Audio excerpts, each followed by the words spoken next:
வருங்காலம் உன்னை குறைவில்லாமல் வாழ வைக்கும். ஆம், அடிக்கடி சொல்கிறேன், நீ மிக அவசரப்படுகிறாய் என்று. நான் சொல்வதை நீ காது கொடுத்து கூட கேட்க மாட்டேன் என்கிறாய். ஏன், எதற்காக?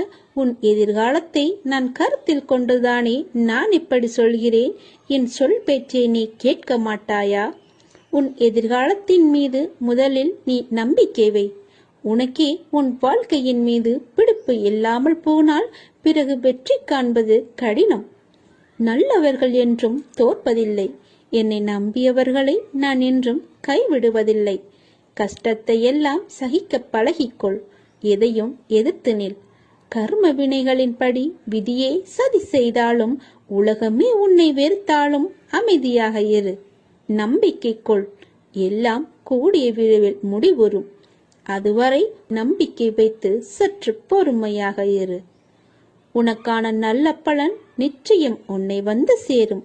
உனக்கு கவசமாய் நான் இருக்கிறேன். உன்னை சீரும் சிறப்புமாக வாழ வைப்பதே என் பொறுப்பு, என் கடமை. நற்பெயருடன் நிம்மதியான மகிழ்ச்சியான வாழ்க்கையை நான் உனக்கு நிச்சயம் அமைத்து கொடுப்பேன். உன் பெற்ற தாயின் கடமை போல நான் இதை எடுத்துக்கொள்கிறேன். வருங்காலம் உன்னை குறைவில்லாமல் வாழ வைப்பேன். அந்த காலம் உன்னை தானாய் தேடி வரும். நீ தற்போது பணம் இல்லாமல் தவிக்கலாம். ஆனால் நிச்சயம் உன் கடன் பிரச்சனை அனைத்தும் முடியும் நேரத்தை நீ தொட்டு விட்டாய்.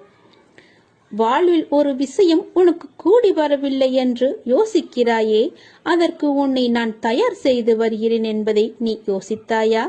அதை நீ உணர்ந்து அதன் அர்த்தம் தெரியாமல் புலம்பி வேதனை அடைகிறாய். இருள் சூழ்ந்த அடுத்த நிமிடமே சூரியன் வருவதில்லை. அதை போலவே தான் உன் இருளும், இருள் சூழ்ந்த நாட்களும். ஒரு மரத்தை வேண்டாம் என்று நினைத்தால் அதை உடனே வெட்டி விடுகிறோம். ஆனால் அதை வளர்ப்பதற்கு எவ்வளவு முயற்சி கொண்டு இருப்போம் என்பதை தெரியுமா? இதுவே அந்த மரத்தை எடுத்து இன்னொரு இடத்தில் வைப்பதற்கு நீ யோசித்து இருந்தால் நீ செய்திருப்பாயா? அந்த வேலையை நீ உணர இன்னும் நீ பக்குவம் அடைய வேண்டியதா இருந்தது. இப்போது உன் மனதளவில் ஏற்பட்ட மாற்றங்கள் அந்த மரத்தை இன்னொரு இடத்தில் வைத்து வளர்க்கும் எண்ணம் வந்துவிட்டது. அதற்குத்தான் உன் தந்தை இவ்வளவு முயற்சி செய்தேன். அதிலிருந்து நாம் கனிகளை பெறும் காலமும் வந்துவிட்டது. நீ என் பிள்ளை, என் உயிர். என் ஆசீர்வாதங்களுடன் என் குருவின் ஆசீர்வாதங்களையும் இறைவனுடைய அனுகிரகம் அருளையும் பெற்ற செல்ல பிள்ளை நீ. எல்லாம் நன்றாக சுபிட்சமாக நடைபெறும். உன்னை விட்டு நான் விலகி போக மாட்டேன். என் மீது முழு நம்பிக்கையுடனும் பொறுமையுடனும் இரு. உன்னுடைய எண்ணம், சொல், செயல் அனைத்தையும் நானே ஆட்கொள்கிறேன். மனசஞ்சலத்தினால் அஞ்சாதே. எல்லாம் நன்மைக்கு. இல்லை என்ற சொல்லை இல்லாதாக்கி எல்லாம் உள்ளது என்ற நிலையாக்கி உனக்கு மஞ்சளும் தந்து குங்குமமும் தந்து மணிமணியாக குழந்தை செல்வங்களை தந்து நான் உன்னை வாழ வைக்க தேவையான செல்வங்களையும் 16 தந்து நான் உன்னை வாழ வைக்கப் போகிறேன். உன் விருப்பம் நிச்சயம் நிறைவேறும். அதை நான் கண்டிப்பாக நிறைவேற்றுவேன். யார் இல்லை என்றாலும் உன்னோடு நான் இருப்பேன். தாமதமாகலாம், ஆனால் தப்பாது. உன் கனவுகள் அனைத்தும் நிச்சயம் நிறைவேறும். உனக்காக நான் செய்கிறேன் இதை. நீ கவலைப்படாதே. உன் பண பிரச்சனையை நான் தீர்த்து வைக்கிறேன். எந்த ரூபத்திலுமே உனக்கு பணம் வந்து கொண்டே இருக்கும். இதற்காக உன்னுடைய இழப்பை நினைத்து வருந்தி கொண்டிருக்கிறாய். உன்னுடைய இழப்பு என்பது மிக பெரியதுதான். அதனால் வருத்தப்பட்டு கொண்டிருந்தால் எல்லாம் சரியாகிவிடுமா? உனக்கு துணையாக உன் அப்பன் ஈசன் நான் இருக்கிறேனே. என் மீது உனக்கு பயம் இல்லையா? நான் எல்லாவற்றையுமே பார்த்து கொள்கிறேன். எத்தனை முறை சொன்னாலும் இப்படியே வருத்தப்பட்டு கொண்டிருப்பதால் உனக்கு என்ன கிடைக்கப் போகிறது? நீ எழுந்து மேலே வா. உனக்கு துணையாக நான் இருக்கிறேன். நீ இன்னும் உன் இழப்பை நினைத்தே வருந்து கொண்டிருக்கிறாய். உன் இழப்பு என்பது மிக பெரியதுதான். ஆனால் அதற்காக அதையே நினைத்து கொண்டிருக்காதே. உன்னிடம் இருந்து போன எந்த பொருளுக்காகவும் நீ வருந்தாதே. என்றோ ஒரு நாள் அது உன்னை விட்டு போகத்தான் போகிறது. அல்ல, நீ அதை விட்டு போகத்தான் வேண்டும். இந்த உலகில் எதுவுமே நிரந்தரம் கிடையாது. அது கடவுளாக இருந்தாலும் சரி, கடவுள் மனித ரூபத்தில் வந்தாரும் அவளும் ஒரு நாள் போகத்தான் போகிறார்கள். அதனால் யாரும் இங்கே நிரந்தரம் கிடையாது. ராஜாக்கள் நிச்சயம் கூலிகளாக ஆவார்கள், கூலிகள் ராஜாக்கள் ஆவார்கள். இந்த உலகத்தில் என்னுடைய காலச்சக்கரம் சுழன்று கொண்டு இருக்கிறது என்பதை நீ மறந்து விடாதே. எல்லாமே உலக இயல்பு. எது உன்னிடமிருந்து பறிக்கப்படுகிறதோ அதை போன்று 1000 மடங்கு உனக்கு கிடைக்கும். அதற்கு நான் பொறுப்பு. அது கிடைக்க நீ தைரியத்தோடு முதலில் இருக்க வேண்டும். உன் அப்பன் நான் சொல்கிறேன், என் பேச்சை கேள். எல்லோருக்கும் எல்லாமும் வரத்தான் போகிறது என்பதை நீ உணர்ந்து கொண்டால் இந்த உலகில் இன்ப துன்பங்களில் நீ சிக்கிக் கொள்ள மாட்டாய். மாறாக எல்லாவற்றையுமே நடுநிலையோடு நின்று கவனித்து வருவாய். எல்லாம் புரிகிறது, ஆனால் இன்னமும் எனக்கு கஷ்டம் தொடர்கிறது என்று மீண்டும் மீண்டும் என்னிடம் கேட்காதே. நான் என்ன செய்வது என்ற கேள்வி உன் மனதில் எழுகிறது அல்லவா? அதை இன்றோடு அடியோடு அழைத்து விடு. ஒருவேளை நீ தொடர்ந்து துன்பத்தையே அனுபவிக்க நேர்ந்தாலும் இதுவும் அப்பனின் அனுகிரகம் என்று நினைத்துக்கொள். அந்த சிவனன்றி எதுவுமே அசையாது என்பதை நீ புரிந்து கொள். இந்த துன்பம் உனது கடந்த காலத்தவருக்கு நீ கொடுத்துள்ள விலை என்பதை நீ உணர்ந்து கொள். எப்போது சிவன் சிவா சிவ சிவா என்று நீ வந்தாயோ அப்போதே உன்னுடைய துன்பங்கள் எல்லாவற்றையுமே நான் குறைக்க ஆரம்பித்து விட்டேன். நீ பயப்படாதே. நான் எப்போதுமே உன்னுடன் தான் இருக்கிறேன். உனக்கு துணையாக இருந்து கொண்டே இருப்பேன். என் துணை உனக்கு எப்போதுமே இருக்கும். நீ கஷ்டத்தில் இருக்கும்போது நான் உன் கூடவே நான் வந்து கொண்டே இருப்பேன். நீ கூப்பிடாமலேயே உனக்கு முன்னே நான் வருவேன். தைரியமாக இரு. உன்னை ஒருபோதும் நான் கைவிட்டு விடவே மாட்டேன். என் வார்த்தைகளை நம்பு. இது அப்பன் சிவனின் வாக்கு என்பதை நீ மறந்து விடாதே. வாக்கு கொடுத்தால் நடந்தே தீரும். நீ உன் மனதிற்குள்ளே எத்தனை நாட்கள் தான் இப்படி அழுது அழுது புழுங்கிக் கொண்டே இருக்கப் போகிறாய்? எத்தனை கஷ்டங்களை உன் மனதிற்குள் சுமந்து கொண்டு இருக்கப் போகிறாய்? உன்னுடைய குமுறல் யாருக்கும் கேட்கவே கேட்காது. நீ என்ன செய்ய வேண்டும் என்று ஒரு முறையாவது என்னை பற்றி நீ யோசித்து பார்த்தாயா? என்னுடைய ஞாபகம் உனக்கு வரவே இல்லையா? உனக்காகத்தானே உன்னுடைய அப்பா நான் இருக்கிறேன். ஏன் நீ என்னை மறந்தாய்? உன் அப்பாவை நீ மறக்கலாமா? மனதிற்குள் எத்தனை நாள் என் கஷ்டங்களை புழுங்கி நான் அழுவது என்ற உன் குமுறல் என் செவிகளுக்கு எப்படி எட்டாமல் இருக்கும்? உனது வழிகள் எல்லாமே பறந்து போகும். நீ கவலைப்படாதே. அவைகள் உன்னை முள் போல குத்தும் அளவிற்கு இருக்கலாம். ஆனால் அவற்றை அகற்ற நான் உன்னிடத்தில் இருக்கிறேன் என்பதை நீ மறக்கவே கூடாது. என்னை நீ மறக்கவே கூடாது. கஷ்டம் என சொல்லி கொண்டு இருப்பதால் நீ எதிர்கொள்ளும் கஷ்டம் மேலும் மேலும் கடினமாகத்தான் இருக்கும். படிகளில் மேலே அடி எடுத்து வைக்கும் போது உன் கால்களின் வேகத்தை நீ கவனி. அதே போல நீ கீழே அடி எடுத்து வைக்கும்போது உனது அடிகளை நீ பார். 2 ஒன்று போலத்தான் இருக்கும். ஆனால் நீ எடுத்து வைக்கும் ஒவ்வொரு அடியிலும் மேலேயும் கீழேயும் உள்ள வித்தியாசங்கள் இருக்கிறது. வாழ்வில் ஒருவருக்கு வரும் மேலோங்கிய நேரத்தில் அவர்களுக்கு எல்லாமே உயர்வாகத்தான் இருக்கும். அதே போல மேலே ஏறிய அடிகள் மீண்டும் கீழே நோக்கிய அடிகள் வரத்தான் செய்ய வேண்டும். வாழ்வில் உயர்வு தாழ்வு என்பது யதார்த்தம்தான் எல்லோருக்குமே. ஆனால் அதை நீ புரிந்து நீ எடுத்து வைக்கும் ஒவ்வொரு அடிகளில் உன் பலத்தை சோதிக்கும் அளவிற்கு நிறைய கடினமான விஷயங்கள் வந்தாலும் அதை நீ தாண்டி வந்தாக வேண்டும். தாண்டி நீ அடிகளை எடுத்து வைத்தாக வேண்டும். வாழ்கின்ற வாழ்க்கை ஒரு வட்டத்தின் வடிவுதான். அதனுள் நமக்கு நாம் இட்டுக்கொள்ளும் அளவுகோல் என்பது நம்மை எச்சரிக்கும் அபாய மணி என்பதை நீ மறந்து விடாதே. அந்த மணியின் சத்தம் உனக்கு கேட்டால் உடனடியாகவே அதை நீ நிறுத்திவிடு. போகும் அடிகள் சரிதானா? சரிதான் என்பதை தெரிந்து கொண்டு அதன் வழியே போ. போகும் அடிகள் சரிதான், அவைகள் உனக்கு சரியாகத்தான் தெரியும் என்றால் மட்டுமே அங்கு செல். போகும் திசை சரிதானா என்று உன் மனதில் உனக்கு எழும் எச்சரிக்கை மணியாய் உன்னுடைய அப்பாவின் குரல் என்றுமே இருக்கும். அந்த வட்டத்திற்குள் மாயை என்ற நிழல் பின்தொடர்ந்தால் உன்னுள் நீ போடும் வட்டத்திற்கு உள்ளேயே மாயையின் ஆதிக்கம் ஆரம்பிக்கும். அது என்னிடமிருந்து உன்னை தூரப்படுத்தி ஆசைகளை அருகில் கொண்டு வர வைக்கும். அவற்றை தடுக்க உன்னை அந்த வட்டத்திற்குள் இருந்து இழுத்து கொண்டு மேலோங்கி வா. என் கையை தருகிறேன். என் பலத்தின் மொத்தமாகவே உன்னிடம் நான் தருகிறேன். அது கொண்டு என் கையை பிடித்து நீ மேலே ஏறி வா. காலங்களும் நேரங்களும் தான் பதில் சொல்லுவது என்று உனக்கு நான் கூறுவதன் காரணம், உனது பொறுமையும் நம்பிக்கையும் சகிப்புத்தன்மையும் நிலைத்து நிம்மதியான வாழ்வை வாழ்வதற்காகத்தான். என்றுமே என் அரவணைப்பில் வளர்ந்து நீ வாழ்வாய். சீரும் சிறப்புமாய் நிம்மதியான மகிழ்ச்சியான வாழ்வை நீ வாழ்வாய். இன்று உனக்கு நடப்பது எல்லாமே, எது நடந்தாலும் அது கடவுளின் அனுமதியோடு மட்டும்தான் நடக்கிறது என்று பொருள் உணர்ந்து கொள். இதை நீங்கள் கண்டனம் செய்தால் கடவுளின் விருப்பத்தை, கடவுளின் பேரறிவை, கடவுளின் தீர்ப்பை நீங்கள் விமர்சிக்கின்றீர்கள் என்றுதானே அர்த்தம். அவ்வாறு செய்யலாமா? அதை நீங்கள் செய்யாதீர்கள். அவர் அனுமதித்ததை நீங்கள் பெற்றுக்கொள்ளுங்கள். எதுவாக இருந்தாலுமே இது கடவுளின் செயல் என்று நினைத்து சந்தோஷமாக இருங்கள். உங்களுக்கு அமைதி கிட்டும். நம் விருப்பமா உலகை இயக்குகிறது? இல்லையே. கடவுள் பொருள்களை முழுமையாக பார்க்கிறார். மனிதன் பொருள்களை ஒரு பகுதியாக பார்க்கிறான். மனிதன் கடந்த காலம் மற்றும் எதிர்காலத்தில் இருந்து பிரிந்து நிகழ்ச்சிகளை நிகழ்காலத்தில் மட்டுமே பார்த்து கொண்டிருக்கிறான். கடவுளுக்கோ முன் நடந்ததும் தெரியும், பின் நடக்க போவதும் தெரியும், இப்போது நடக்க இருப்பதும் தெரியும். அதனால்தான் கடவுள் ஒற்றுமையை காண்கிறார், மனிதன் வேற்றுமையை காண்கின்றான்.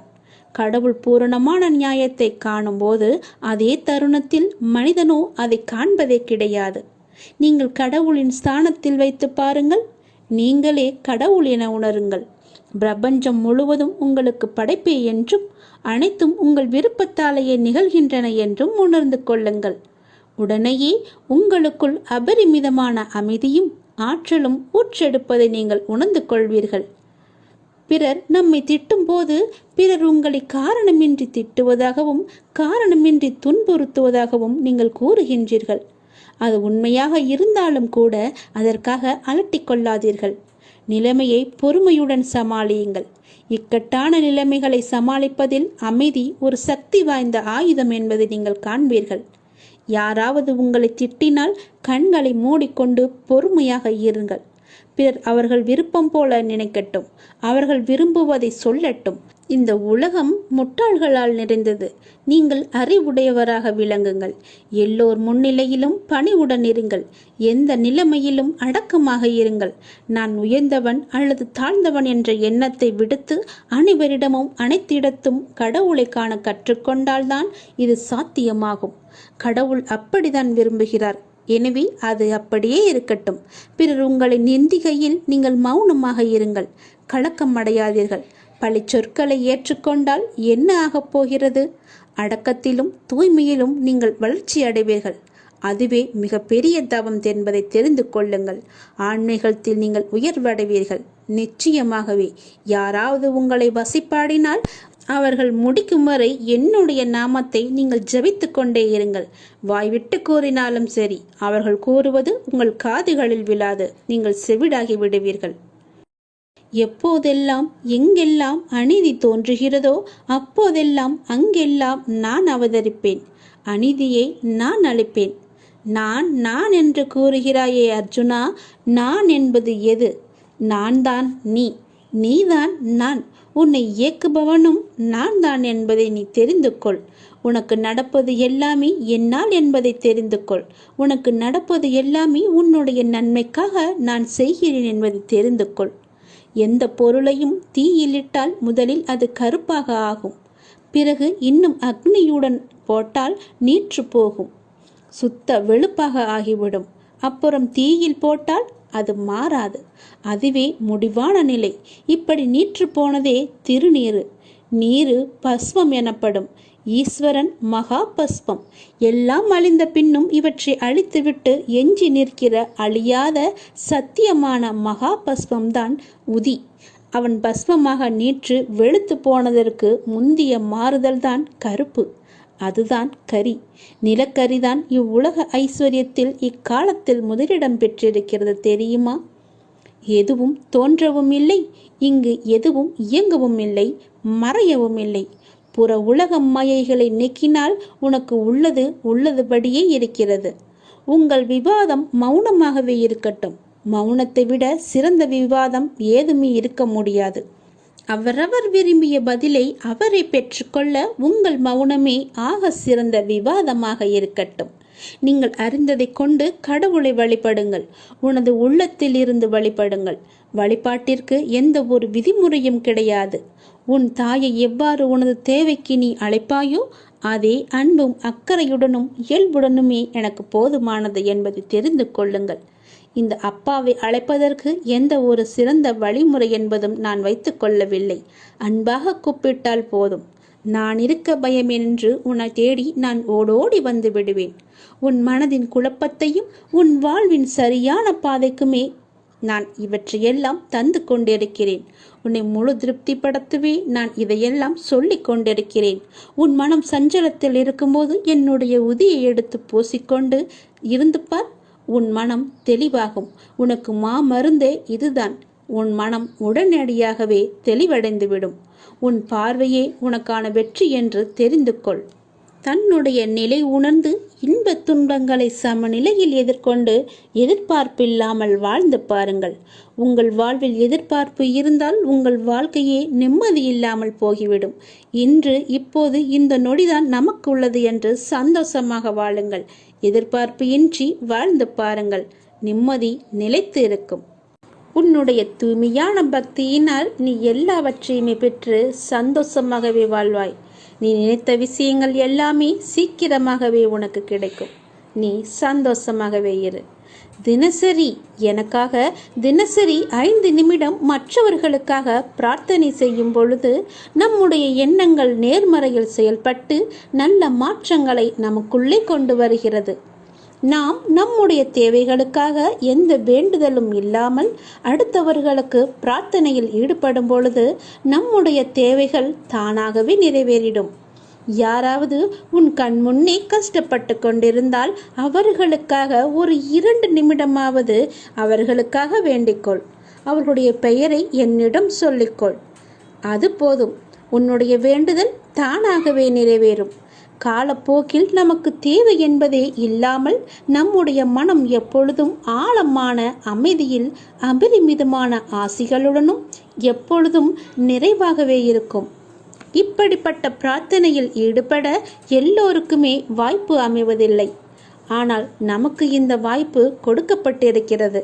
அதை நீ முழுமையாகவே பயன்படுத்திக்கொள். இப்படிப்பட்ட பிரார்த்தனையில் ஈடுபட எல்லோருக்குமே வாய்ப்பை நாம் தரமாட்டேன். உனக்கு இந்த வாய்ப்பை நான் கொடுத்திருக்கிறேன். அதனால் இதை நீ பயன்படுத்திக்கொள். எல்லோருக்குமே நன்மையை மட்டுமே செய். நம்மையும் நம்மை சுற்றி உள்ளவர்களையும் உயர்த்த நமக்கான வாய்ப்பு இது என்று எண்ணிக்கொள். இந்த வாய்ப்பை நீ தவறாமல் பயன்படுத்தி நாம் உயர்ந்து நம்மை சார்ந்தவர்களையும் உயர்த்துவோம் என்று எண்ணத்தோடு செயல்பட்டு பார்.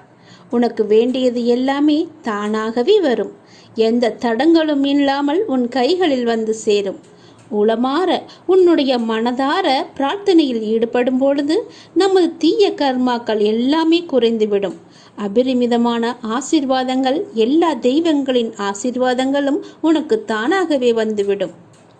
எப்பொழுதும் நேர்மறையான எண்ணங்களால் உன் மனதை நீ நிரப்பி வைத்துக்கொள். உன் வீட்டையும் நேர்மறையாகவே மாற்றி வைத்துவிடு. நீ பேசுவதும் நேர்மறையாகவே இருக்கட்டும். நீ முழுவதுமாகவே நேர்மறையாகவே மாறிவிடு. எதிர்மறை உனக்குள்ளே வராதபடி செய்து கொள்.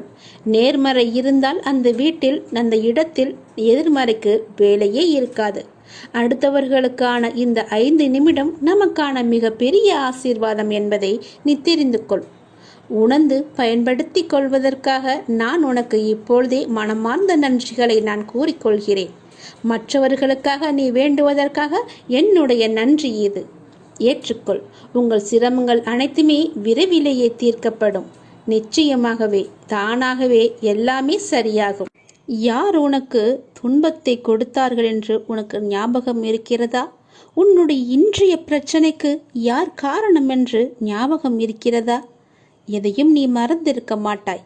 யார் உனக்கு துன்பத்தை கொடுத்தாரோ அவர் இன்றைக்கு நிச்சயம் நன்றாக இருப்பதை போன்ற தோற்றம் உனக்கு தெரிந்து கொண்டிருக்கும். அப்படிதானே? உனக்கு துரோகம் இழைத்தவர்கள் இப்போது நன்றாக செழுமையாக எந்த கவலையும் இல்லாமல் இருப்பது போலதான் உனக்கு தெரிகிறது. கெட்டதை செய்பவர்கள் நன்றாக இருக்கின்றார்கள். நல்லதை மட்டுமே செய்து கொண்டிருக்கின்ற நான் கஷ்டப்படுகின்றேன் என எரிச்சலோ நீ கவலையோ மட்டும் படாதே.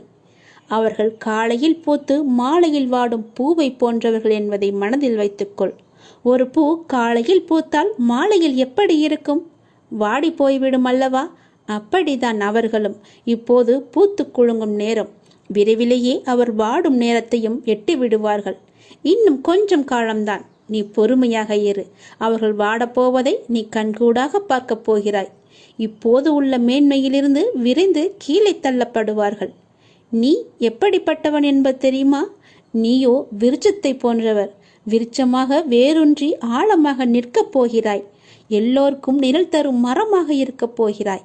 அநேகம் பேர் உன்னை ஏமாற்ற வந்தாலும் நீ எதற்குமே அயர்ந்து போகாதே. எத்தனை இழப்புகள் வந்தாலும் சோர்ந்து போகாதே. நான் ஆழமாக வேர் விட்டிருக்கும் விருட்சம் என்று சொல்லிக்கொள். நான் ஆலமரம், என்னை யாரும் அசைத்து பார்க்க முடியாது என்று நெஞ்சை நிமிர்த்தி சொல்லிக்கொள்.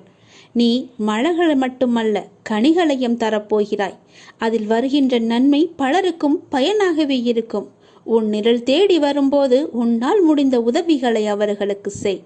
நாம் என்று கஷ்டப்படுவதைப் போலத்தான் நம் எதிரில் இருப்பவரும் ஒரு நாள் துன்பத்தை அனுபவிக்கப் போகிறார் என்பது உனக்கு தெரிந்துவிட்டால் நீ நிச்சயமாக அவர்கள் மீது கோபப்படவே மாட்டாய். அவர்களுக்காக நீயே பரிதாபப்படுவாய். வேண்டாமப்பா, அவர்களை விட்டுவிடு என்று நீயே உன் வாயால் சொல்லும் அளவுக்கு அவர்கள் நிலை பரிதாபமாக இருக்கப் போகிறது. இன்று நான், நாளை நீ என்று சொல்லிக் கொள்வாய். உனக்கு தவறு இழைத்தவரை பார்க்கும்போது இவரும் தண்டனைக்கு தயாராகிறார் என்பதை தெளிவாக தெரிந்து அவருக்காக நீ பரிதாபப்படு. இப்படி செய்யும்போது எத்தகைய சூழ்நிலையிலுமே நீ பாதிக்கப்பட மாட்டாய். உன் மனதில் குழப்பம் வராது. உன் மனதில் தெளிவு பிறக்கும். உன் மனதில் கவலையே இருக்காது. உன் மனதில் நிம்மதி இருக்கும். எதை பற்றியுமே நீ கவலைப்படாதே. ஏனெனில் அப்போது உன் மனதை படிக்கின்ற நான் நிச்சயம் பல வெகுமதிகளை அள்ளித்தரப்போகிறேன். நீ கவலைப்படாதே. நீ சந்தோஷமாகவே இருக்கப் போகிறாய். நிம்மதியாக வாழப்போகிறாய். உன்னால் எல்லாம் முடியும். நீ எதற்காக உன்னுடைய வெற்றியிலிருந்து பின்வாங்கப் போகிறாய்? அப்படிப்பட்ட எண்ணமே உனக்கு வேண்டாம். நான் இருக்கிறேனே. நீ மிக சிறந்த வெற்றியாளனாக மிளிர வேண்டுமெனில் போராட்டங்கள் அனைத்தும் மன உறுதியுடன் துணிச்சலுடனும் எதிர்கொண்டால் வெற்றி என்பது கை கெட்டிய தூரம்தானே. பிறகு எதற்காக நீ பின்வாங்குகிறாய்? துணிச்சலாக இறங்கு. நான் இருக்கிறேன். உன் மனது பற்றி உன்னை தவிர வேறு யாருக்குமே தெரியாது. உன் மீது உன்னை போல் அக்கறை உள்ளவர் எவருமே கிடையாது. உன்னை நீயே முதலில் தாழ்த்திக் கொள்வதை நிறுத்து. உன்னை நீ அறிய முயற்சி செய். உன் காரியமெல்லாம் தானாகவே கைகூடி உன்னை தேடி வரும். வாழ்க்கையை பற்றி ஆழமாக சிந்திக்க வைத்த வரிகள் தான் இது. வாழ்க்கையில் நாம் புரிந்து கொள்ள வேண்டிய ஒரு மிக முக்கியமான விஷயம் என்னது என்று தெரியுமா? கடைசி வரைக்கும் ஒருத்தரை முழுசாக புரிந்து கொள்ள முடியாது என்றால் எவன் புரிந்து கொள்கின்றானோ அவன்தான் நிம்மதியாக இருப்பான். ஒருவரை உங்களால் முழுமையாக 100% புரிந்து கொள்ள முடியும் என்றால் அந்த மனிதரோடு உங்களால் உறவாட முடியாது. அது கணவன், மனைவி, அண்ணன், அக்கா, தங்கை, தம்பி, நண்பன், காதலி, இப்படி எந்த உறவாக இருந்தாலுமே சரி. வாழ்க்கையின் சுவாரஸ்யமே அந்த புரிதலை நோக்கிய பயணத்தில் இருக்கக்கூடிய சுவாரஸ்யம்தான். நமக்கு எளிதாக கிடைக்கக்கூடிய பலது பலருக்கு இன்றைக்கும் கனவாகவே இருக்கிறது. மகிழ்ச்சி என்றால் என்னவென்று அதை அனுபவிக்கும் போது மனிதனுக்கு தெரிவது கிடையாது. அப்போது அவர்களுக்கு அலட்சியப்படுத்துவார்கள். அது இல்லாமல் போகும்போது பாருங்கள், அப்போதுதான் தெரியும். நேர்மையற்றவர்களும் உயர்கிறார்களே என்று நாம் எப்படி வருத்தப்படவோ ஆச்சரியப்படவோ கூடாதோ அதே போலத்தான். ஏனெனில் நம்முடைய நோக்கம் உயர்வும் அல்ல, நேர்மையாக இருப்பது மட்டுமே. ஒரு மணியைப் போல நல்ல செயல்கள் சொர்க்கத்தின் வாசலில் ஓசையை எழுப்பும். சில சமயங்களில் மலைக்கு ஒதுங்கி நிற்பதைப் போல. அதுபோலவே சில மனிதர்களிடம் ஒதுங்கி நிற்பதுதான் நம்முடைய வாழ்க்கைக்கு நல்லது. ஒருவரை கண்டால் உங்களுக்கு பிடிக்கவில்லையா? அவர்களிடம் வீணான வாக்குவாதத்தை விட்டு அவர்களிடமிருந்து நீங்கள் ஒதுங்கி வந்து விடுங்கள். அதுதான் உங்கள் வாழ்க்கையை செழுமையாக வைத்துக்கொள்ளும். அவர்கள் எது வேண்டுமானாலும் சொல்லட்டும், எதுவுமே நீங்கள் காதில் போட்டுக் கொள்ளாதீர்கள். கசக்கும் வேப்பங்காய் கூட பழுத்தால் இனிக்கிறது. கடைசி வரை பழுக்காத காயாய் சில மனிதர்கள் இருந்து கொண்டுதான் இருப்பார்கள். அவர்களை நம்மால் திருத்தவே முடியாது. என்ன செய்தாலும் அவர்களால் திருந்தவும் முடியாது. உன் தூய பக்தியினால் மட்டுமே நீ நினைத்தது நிச்சயமாகவே நிறைவேறும். உன் அப்பாவின் துணையோடு நிச்சயம் நீ நினைத்தது எல்லாமே உன் கைகூடி தானாக வரப்போகிறது.